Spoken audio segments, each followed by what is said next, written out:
এদিকে লীগ সভাপতি সাদ্দাম হোসেনের ভাষণ, এবার লাগাতার কর্মসূচির ঘোষণা দিল।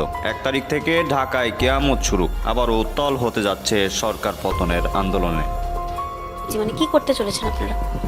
ইতিমধ্যেই এই দখলদার ফ্যাসিস্ট অবৈধ গণতান্ত্রিক সরকারের বিরুদ্ধে চলমান আন্দোলনের অংশ হিসেবে 30 তারিখ পর্যন্ত বাংলাদেশের সমস্ত জেলা উপজেলা পর্যায়ে বিক্ষোভ প্রতিবাদ এবং প্রতিরোধ অনুষ্ঠিত হবে। টিউলিপ সিদ্দিকী যখন নেমেছেন বেশ আটঘাট বেঁধে নেমেছেন। টিউলিপ সিদ্দিকী যদি মানহানির কোনো মামলা ঠুকে দেন এবং সেখানে টিউলিপ সিদ্দিকীর জয়লাভ পায়, সেক্ষেত্রে বড় অঙ্কের টাকা ক্ষতিপূরণ হিসেবে গোনা লাগতে পারে ডক্টর মোহাম্মদ ইউনূসের জন্য। টিউলিপ সিদ্দিকী যে অনেক দূর যাবেন তারও একটা ধারণা আমরা পাই। কারা এই চিঠিতে স্বাক্ষর করেছেন, কারা তার জন্য লড়তে প্রস্তুত। ব্রিটিশ রাজনীতিবিদ ও আইনজীবীরা বলেছেন, বাংলাদেশের অন্তর্বর্তী সরকার আন্তর্জাতিক অপরাধ ট্রাইব্যুনালের মাধ্যমে ন্যায় বিচারকে ধুলোয় মিশিয়ে দিয়েছে। যেখানে শেখ হাসিনা আবেদনই করেননি, সেখানে তাকে দণ্ড দেওয়া অসম্ভব। ব্রিটিশ রাজনীতিবিদ বিএনপি ও জামাত ইসলামীর নেতাদের সামনে বলেছেন, অন্তর্ভুক্তিমূলক নির্বাচনের দাবি মানেই হলো দেশের অন্যতম প্রধান রাজনৈতিক শক্তিকে বাইরে রেখে কোনো নির্বাচন গ্রহণযোগ্য হবে। নতুন একটি নিউজে আপনাকে স্বাগত। বিশেষ অংশ ইতিমধ্যেই আপনারা দেখেছেন, দেখে বুঝতে পেরেছেন আজকের ভিডিওটি কতটা গুরুত্বপূর্ণ হতে চলেছে। দর্শক, বাংলাদেশ ছাত্রলীগের যে সভাপতি রয়েছে তিনি কিন্তু হুঁশিয়ারি দিয়েছেন 1 তারিখে তারা বাংলাদেশ অচল করবে। তো দর্শক, চলুন দেরি না করে আজকের কাঙ্ক্ষিত ভিডিওটি দেখে আসি। খুব সহজেই ধরে নিতে হবে যে টিউলিপ সিদ্দিকী যখন নেমেছেন বেশ আটঘাট বেঁধে নেমেছেন। যেহেতু এ ধরনের প্রখ্যাত সব আইনজীবী টিউলিপ সিদ্দিকীর পক্ষে লড়ার জন্য প্রস্তুত, সেই জায়গা থেকে টিউলিপ সিদ্দিকী যদি মানহানির কোনো মামলা ঠুকে দেন এবং সেখানে টিউলিপ সিদ্দিকীর জয়লাভ পায়, সেক্ষেত্রে বড় অঙ্কের টাকা ক্ষতিপূরণ হিসেবে গোনা লাগতে পারে ডক্টর মোহাম্মদ ইউনূসের জন্য। বড় ধরনের ক্ষতিপূরণ দেওয়া লাগতে পারে দুদককেও, দুর্নীতি দমন কমিশনকেও। শেখ হাসিনার ভাগ্নি টিউলিপ সিদ্দিকীর বিরুদ্ধে দুদক যে মামলাটি দায়ের করেছে আদালতে, তার রায় দেওয়া হতে যাচ্ছে 1 ডিসেম্বর। এবং সেই মামলাকে কেন্দ্র করে দুদকের অভিযোগের বিরুদ্ধে টিউলিপ সিদ্দিকীর পক্ষে ব্রিটেনের যে 6 প্রখ্যাত আইনজীবী একটি চিঠি দিয়েছেন লন্ডনে বাংলাদেশ হাই কমিশনার বরাবর। তাতে আমাদের এটি ধরে নেওয়ার কোনো কারণ নেই যে এটি কেবলই মাত্র একটি প্রতিবাদ, কেবলই মাত্র একটি চিঠি বা একটা স্টেটমেন্ট, এটি মনে করার কোনো কারণ নেই। এই বিষয়টি অনেক দূর যেতে পারে এবং তাতে করে বর্তমান অন্তর্বর্তী সরকার বা সরকার প্রধান বা দুদকের উপরে বেশ মারাত্মক একটা প্রভাব পড়তে পারে। সেটি কী ধরনের আমি পরে বলছি। এবং এতে যে প্রভাব যথেষ্ট পড়বে তা নির্ভর করছে টিউলিপ সিদ্দিকী কত দূর যাবেন, তার পরবর্তী পদক্ষেপগুলো কী হবে। টিউলিপ সিদ্দিকী যে অনেক দূর যাবেন তারও একটা ধারণা আমরা পাই। কারা এই চিঠিতে স্বাক্ষর করেছেন, কারা তার জন্য লড়তে প্রস্তুত, তাদের সম্বন্ধে একটু ধারণা দিতে পারলে মোটামুটি আমরা সহজেই বুঝতে পারি। চিঠিতে স্বাক্ষর করেছেন কারা, তাদের পক্ষ থেকে চিঠি দেওয়া হয়েছে। এই চিঠিতে স্বাক্ষর করেছেন ডমিনিক গ্রিভ, কেসি। কেসি সম্পর্কে আমাদের হয়তো অনেকে ধারণা নেই, অনেকে ধারণা থাকতে পারে। অর্থাৎ কিংস কাউন্সিল।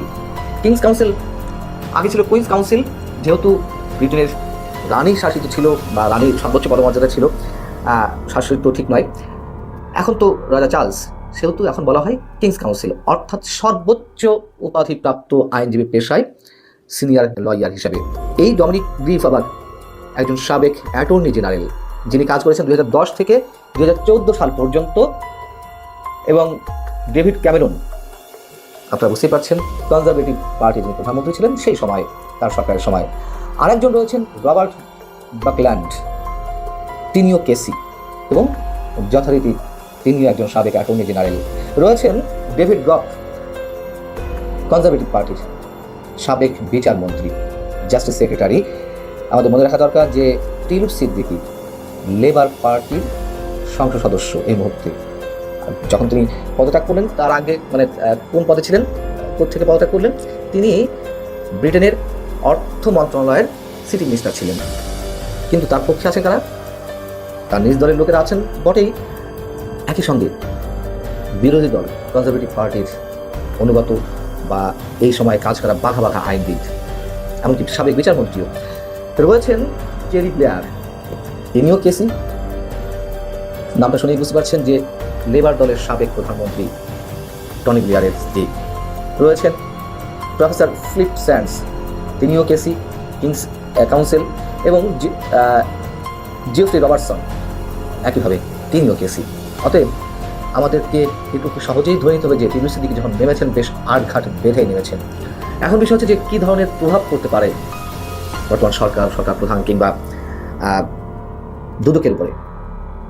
যেহেতু এ ধরনের প্রখ্যাত সব আইনজীবী টিউলিপ সিদ্দিকীর পক্ষে লড়ার জন্য প্রস্তুত, সেই জায়গা থেকে টিউলিপ সিদ্দিকী যদি মানহানির কোনো মামলা ঠুকে দেন এবং সেখানে টিউলিপ সিদ্দিকীর জয়লাভ হয়, সেক্ষেত্রে বড় অঙ্কের টাকা ক্ষতিপূরণ হিসেবে গোনা লাগতে পারে ডক্টর মোহাম্মদ ইউনূসের জন্য, বড় ধরনের ক্ষতিপূরণ দেওয়া লাগতে পারে দুদককেও, দুর্নীতি দমন কমিশনকেও, এবং আরও সবচেয়ে বড় যে প্রভাবটি পড়তে পারে, যেই অভিযোগগুলো রয়েছে সাবেক প্রধানমন্ত্রী শেখ হাসিনার বিরুদ্ধে বা টিউলিপ সিদ্দিকীর খালার বিরুদ্ধে, সেই মামলাগুলো যথেষ্ট প্রশ্নের সম্মুখীন হতে পারে আন্তর্জাতিক পরিমণ্ডলে। যেহেতু শেখ হাসিনার ফাঁসির রায় ঘোষিত হয়েছে বিচারে, আবার 21 বছরের কারাদণ্ড আমরা শুনলাম বৃহস্পতিবার প্লট দুর্নীতি মামলায়।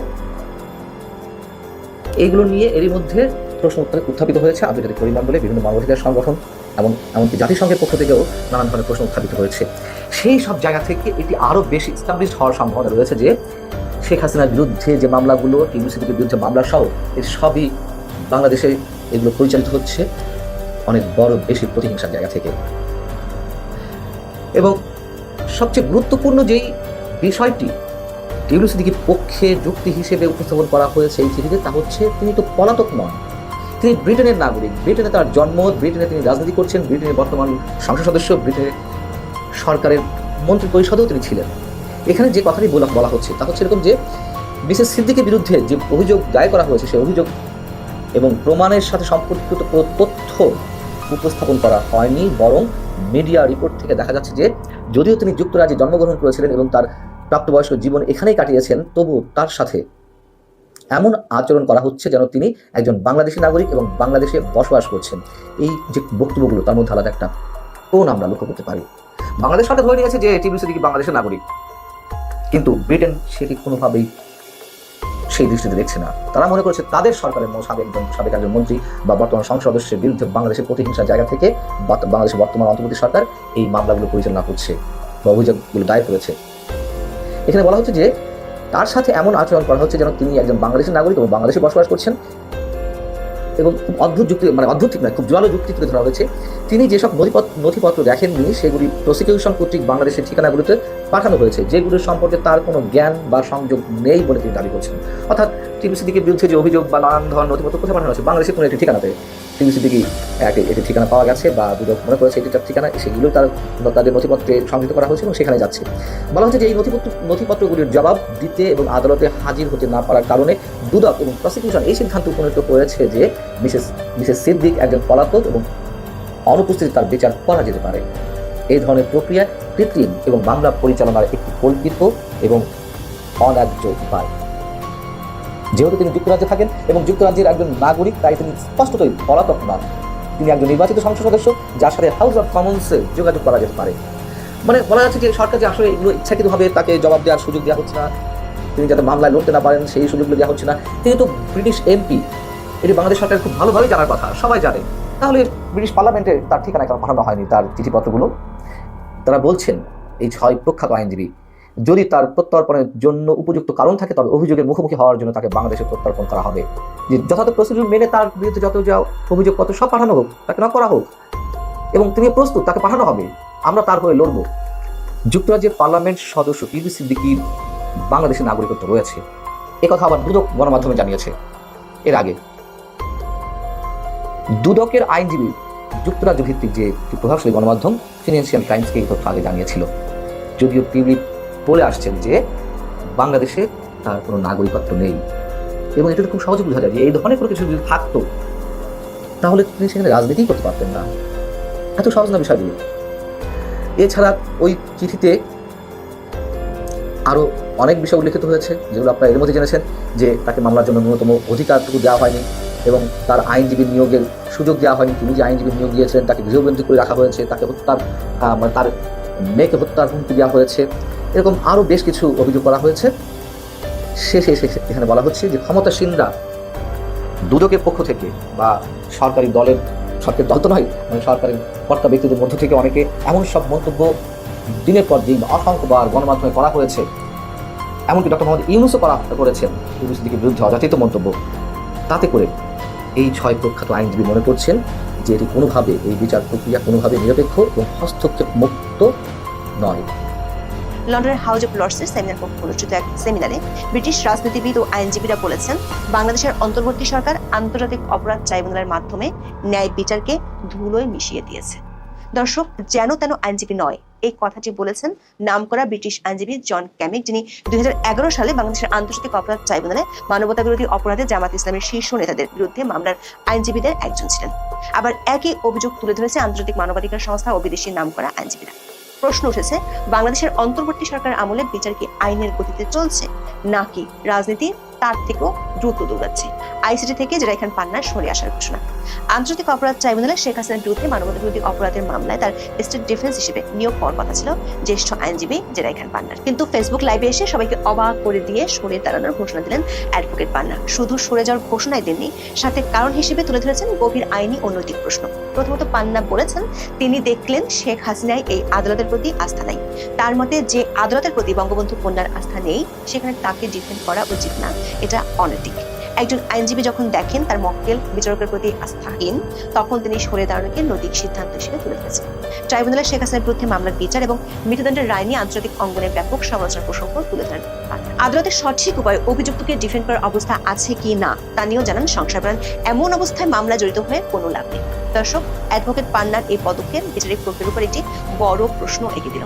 আইসিটি এমনিতেই গত সরকার আমল থেকে আন্তর্জাতিকভাবে সমালোচিত একটি আদালত, সেখানে একজন সিনিয়র আইনজীবীর এভাবে সরে দাঁড়ানো এবং তার মক্কেলের অনাস্থাকে কারণ হিসেবে দেখিয়ে বিচার বিভাগের নিরপেক্ষতাকে সরাসরি চ্যালেঞ্জ করা একটি বিশাল নৈতিক ও রাজনৈতিক বিবৃতি হিসেবে ধরে নেওয়া যেতে পারে। কারণ অ্যাডভোকেট পান্না প্রশ্ন ছুড়ে দিয়েছেন, জনগণ দেখেন কতখানি আস্থাশীল বিচার বিভাগের প্রতি।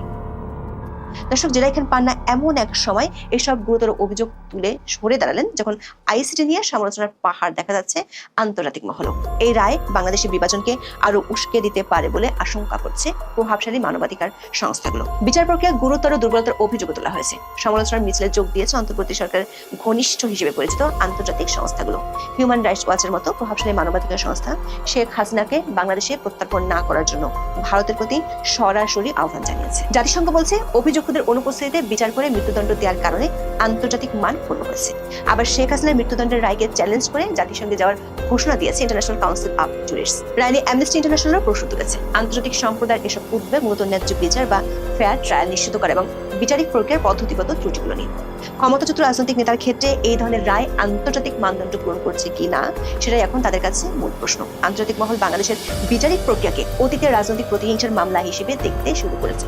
সবশেষ তোপটি যিনি তাগিয়েছেন, বহু আগে থেকেই বাংলাদেশের আইসিটি আদালতের সাথে তার নামটি জড়িয়ে আছে। তিনি হলেন ব্রিটিশ আইনজীবী জন ক্যামিক, যিনি আরো 2 ব্রিটিশ আইনজীবীর সঙ্গে 2011 সালে বাংলাদেশের আন্তর্জাতিক অপরাধ ট্রাইব্যুনালে মানবতা বিরোধী অপরাধে জামাত ইসলামের শীর্ষ নেতাদের বিরুদ্ধে মামলার আইনজীবীদের একজন ছিলেন। আইসিটি নিয়ে তিনি জামাতের পক্ষে প্রচার চালিয়েছেন জাতিসংঘ, ইউরোপীয় ইউনিয়ন সহ বিভিন্ন প্রভাবশালী মহলে। শুধু জন ক্যামিক নয়, 26 নভেম্বর লন্ডনের হাউস অব লর্ডসের সেমিনার কক্ষে অনুষ্ঠিত ওই সভায় বাংলাদেশের অন্তর্বর্তী সরকারের বিচার প্রক্রিয়া নিয়ে এক হাত নিয়েছেন ইয়ান ডানকান স্মিথ এমপি, সিমন টানজো, লর্ড কার্লেল কেসি, অ্যালিস স্টুটারফোর্ডের মতো ব্রিটেনের নাম করা সংসদ সদস্য ও আইনজীবীরা।